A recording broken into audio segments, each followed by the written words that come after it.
This is the fourth weekend of the EnduroGP World Championship. For the first time, the series has held a round in Hungary. We're close to the Czech border, north of Budapest in Pürafürdő, a small town famous for its mineral water. The 13th century Soroki Castle sits on volcanic peaks close to the Kekes Mountains. Only 2,000 people live in the town of Parad, but the area has 6 spa hotels and a state hospital considered one of the very best since the 1700s. History is being made in EnduroGP, a stunning 25 degrees and a light breeze blowing across the 36th Enduro 2 and EnduroGP riders in the paddock.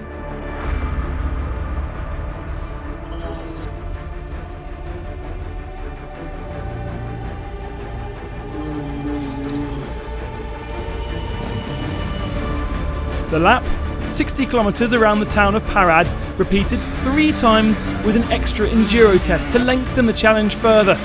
Even the liaisons are hard in the forests. The Technomoose Extreme test, the shortest at around 2 minutes, has a river crossing and a big climb.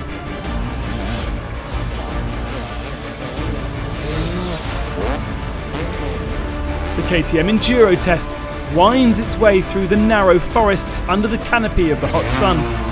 It's easy to catch a tree with the handlebars here, but it's short for an Enduro at about 6.5 minutes. The Maxxis Cross test is out in the open, fast through the fields and tough to make up any good time.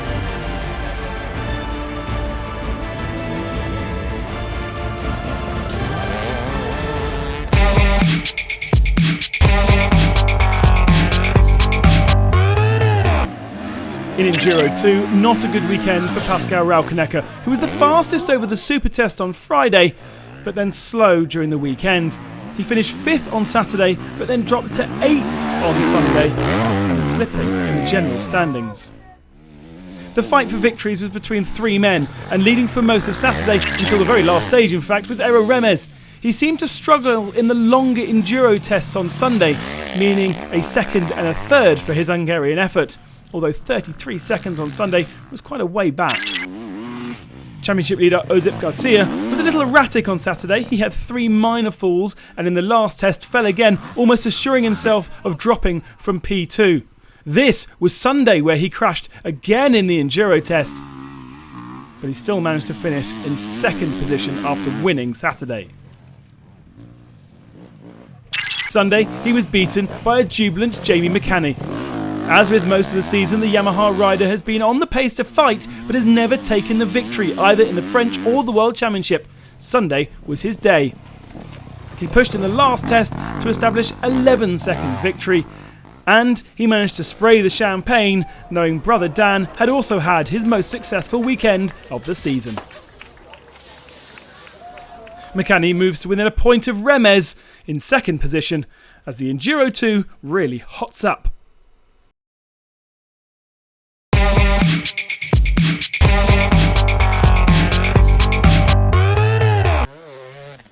Bellino is back in EnduroGP.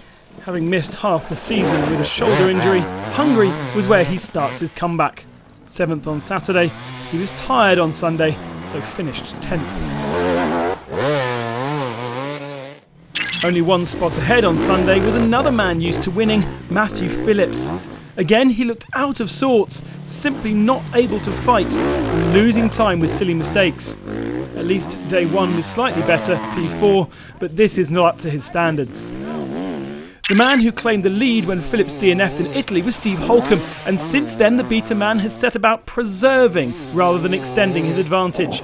P2 on day 1, he was 22 seconds off the win, 31 seconds off on Sunday in P4. The French fighter Loic Larieux secured himself a double podium with 2 third positions.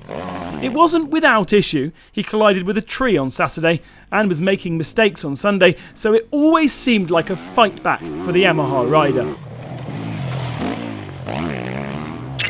It was a weekend for KTM.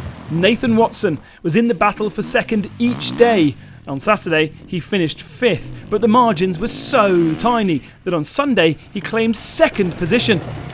It was also a comeback fight, and P2 is his best result of the year. A dominant double then for Christophe Namboutin. He spent the time since Italy finding a good setup for the bike, but the last time he claimed 2 wins in a weekend was 2015, before all of his injury issues. A victory has looked likely for a while, and now it's come. The sweet smell of champagne is infectious, and Nambo will want to taste it many more times to push and claim a world title. But the gap is large, such as Holcomb's consistency at the head of the field. So many stories developing as the EnduroGP heads to Greece.